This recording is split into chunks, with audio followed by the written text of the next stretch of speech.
Hello ladies, good evening. First, I am sorry if I uploaded the video very late.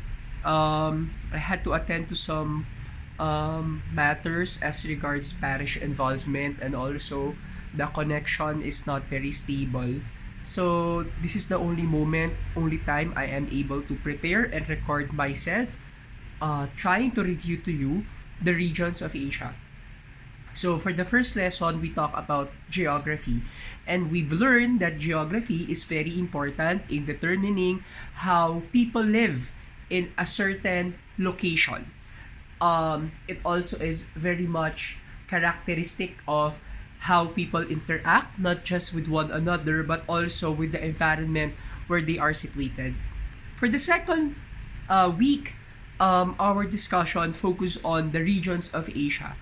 And I'm quite sure that you were able to read, learn, and watch through the materials I uploaded in the file folder that there are five regions of Asia, namely North or Central Asia, West Asia, which we commonly know as the Middle East, South Asia, East Asia, and of course our own region, Southeast Asia.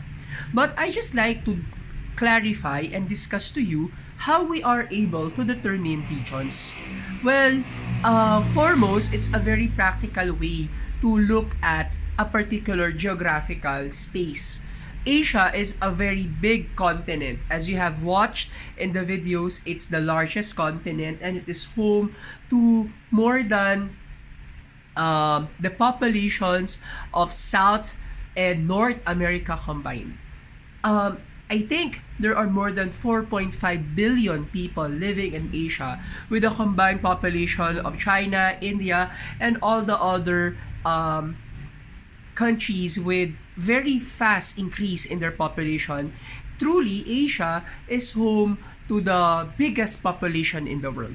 So, regions are very practical. Putting areas under regions is a very practical way of, number one, simplifying how we can understand them as geographical spaces. Number two, also understanding the political and economic interconnection between these countries that are under a region. So how do we determine regions? Number one, very important, is proximity.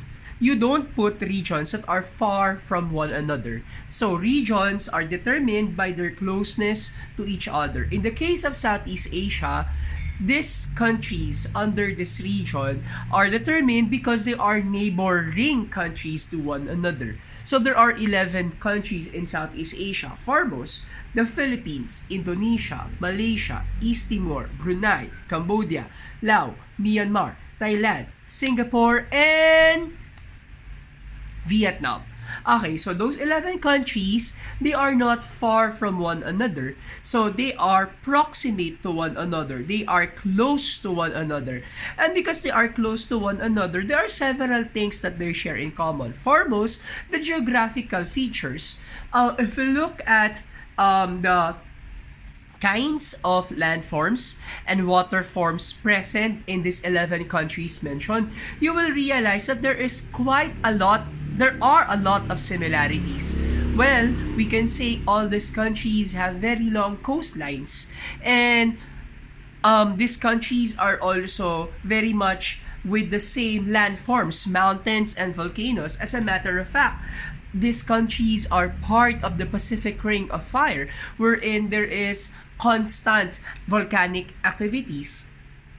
So, because of their proximity to one another, we can say these countries share common geographical features. Okay? And not just that, they also share common climatic conditions, climate. So, if we read, we will learn that Southeast Asia is tropical. So when we talk about when we say tropical, we can say the climate here is dry, it's humid, it's warm. Why is that? Because of our geographical location being close or being near to the equator, where the rays of the sun are directly where the rays of the sun is directly felt. So Of course, you don't expect that in Southeast Asia you will see mountains capped with with snow or ice, because this is not a frigid area. We don't also expect deserts here because this is not a torrid area. So, in other words, our common geographical feature determines our climatic condition. And because there is this certain climate here in this particular area, we can say there are activities that are susceptible to this kind of climate. Agricultural activities, maritime activities. But of course, you don't expect people here to be skiing. You don't expect people here to be traversing very wide spaces of the desert. So, let me just review before I proceed. In regions, there is commonality of the geographical feature. In regions, there is a commonality of the climate, okay, or climatic conditions. And because of this, we can also say that these geographical features and this climate generally determines the kinds of livelihood people engage in these particular regions. Thus, we can say there is also shared culture. How do we define culture? Culture is how people justify their lives.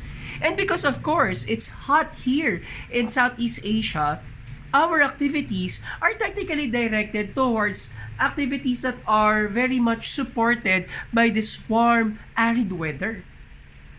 Um, if culture is also about justifying how people live, culture may be extended to politics, to economic systems, to religious activities or religious perspectives. Well, we can say, sir, in Thailand, it's a monarchy. Well, there's also a parliament there. Sir, in Brunei, there is the Sultan. In the Philippines, it's a democracy.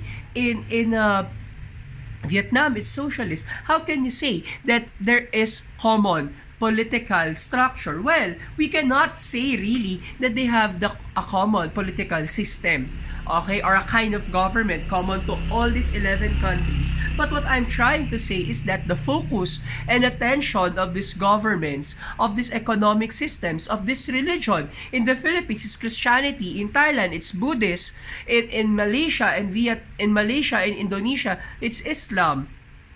Now, yes, they are different, but of course, all the focus are very much directed towards the same idea, towards the same goal. What is that?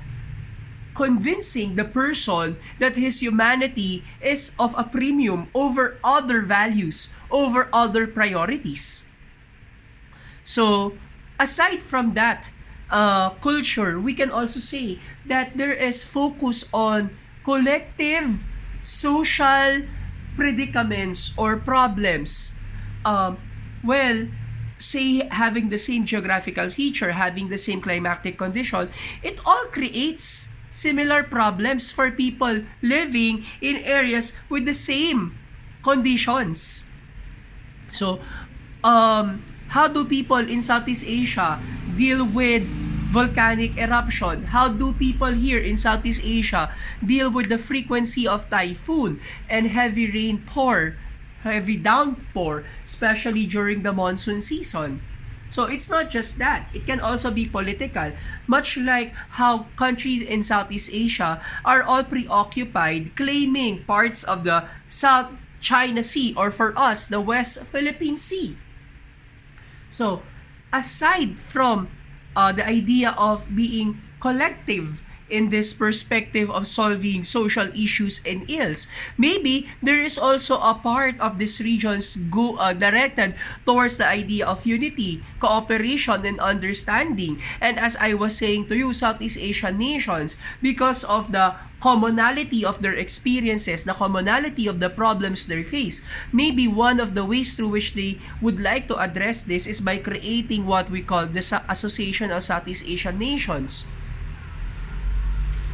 It's good that these regions, the countries in this region, we are all directed, geared towards peaceful resolution of our issues, sharing resources, benchmarking best practices. But in other regions in Asia, it's not the same.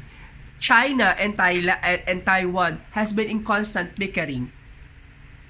India and China, India and Pakistan, Palestine and Israel, they are not always in a very happy disposition to be neighbor with one another. So what I'm just trying to say, regions are practical ways of looking at how particular countries share something in common. It is very useful in understanding political policies, economic structures and systems, cultural activities, very practical way. But it's also more than that.